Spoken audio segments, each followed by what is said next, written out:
mid-1943, a year and a half after Pearl Harbor, the hacking up of Japan's empire began. We had lopped off all the main Solomon Islands except Bougainville. Our plan for Bougainville was to immobilize the Jap ground forces and to knock out their bomber and fighter bases.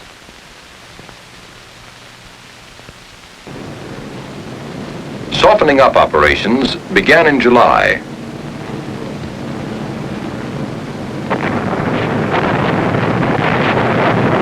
The heaviest missions were concentrated on the northern airfields, which were at the center of strong Jap defenses.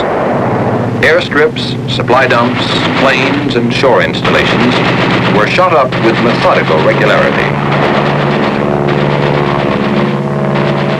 Meanwhile, at Guadalcanal in the southern Solomons, ships were being loaded for the main assault. By October 27th, the 3rd Marine Division had embarked.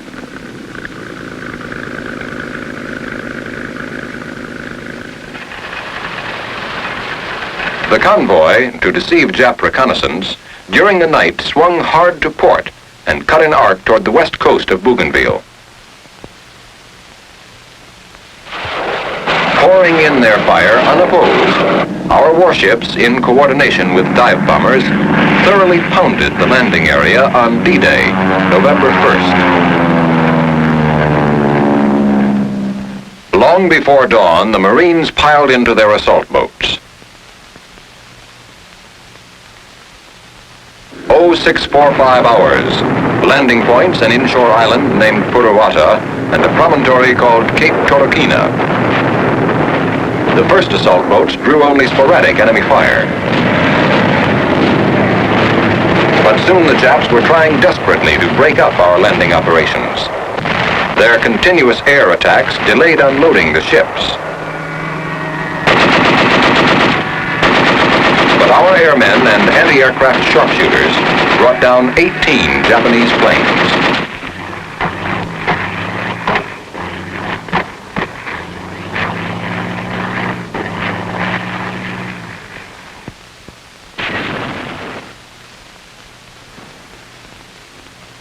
On the beachhead, patrols quickly established outposts. By nightfall, the Marines were prepared against the possibility of infiltration or surprise attack, but none came. Admiral Halsey, 2.5 weeks later, accompanied units of the 37th Division, which landed between November 8th and 24th to reinforce the Marines.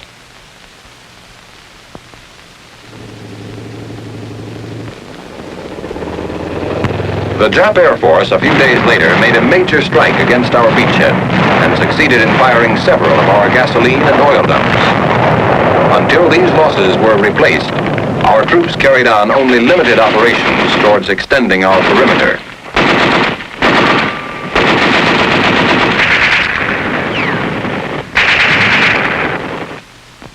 General Griswold, commanding 14th Corps, began to step up our attacks against the Japanese.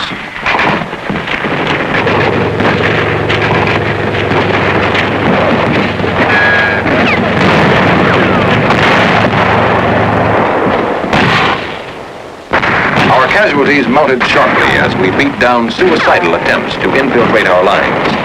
The technique of jungle fighting was still new to our troops, yet in many instances we completely wiped out Jap units. Underground field hospitals were set up close to the front lines.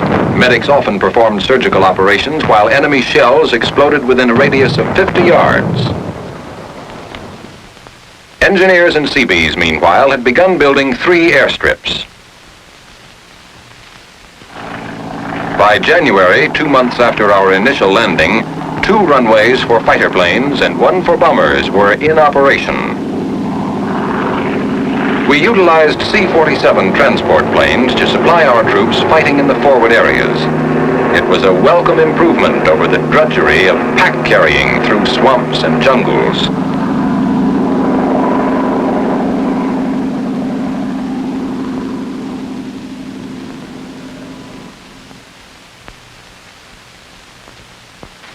Our troops were fighting one of Japan's toughest outfits, the notorious 6th Division, commanded by the fanatical General Kanda, who had participated in the rape of Nanking.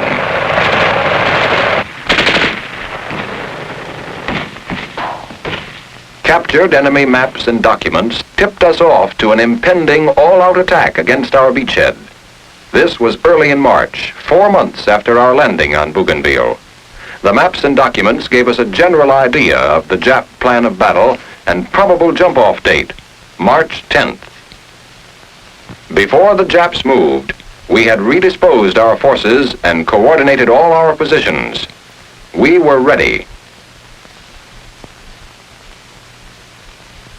In those hills were the Japs, hidden, watchful, waiting for the order to attack. On the eve of the assault, General Kanda issued the following order of the day. The Imperial Japanese Army 6th Division, order of the day. To avenge our mortification, since Guadalcanal will be our duty true and supreme. Strike! Strike! And strike again until our enemy is humbled forevermore! Brighten with the blood of the American devils, the color of the renowned insignia on our arms. The cry of our victory at Torquay Bay shall resound to the shores of our beloved Nippon. We are invincible. No foe can equal our might. To attain our aims, we must always attack, and our enemy we must smite. Danger comes sooner when it is despised. Caution and prudence will bring no grief. Serve in silence and bear all pain. The shame of our soul will give us strength to preserve our nation and our glory. Kanda!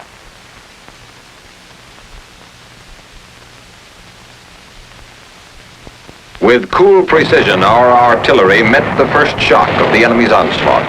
Fanatically, the Japanese soldier attacked and attacked.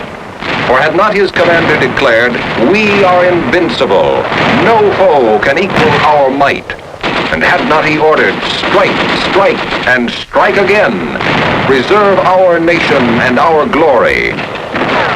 For 4 weeks the battle raged, back and forth, up and down, attack, counterattack, retreat, advance, advance, until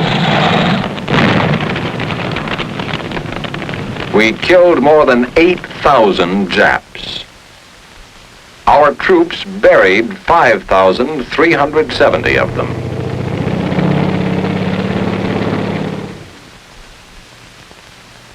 Those who had fled back into the hills could easily be kept immobilized. In May 1944, Bougainville, for all practical purposes, was ours. We had paid a price, too.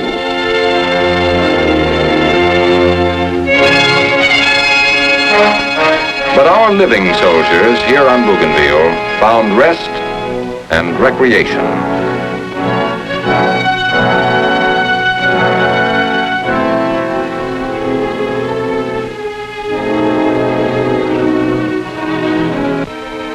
The part played by Bougainville proved to be of priceless importance as our fighting forces struck closer and ever closer to the heart of the Japanese Empire.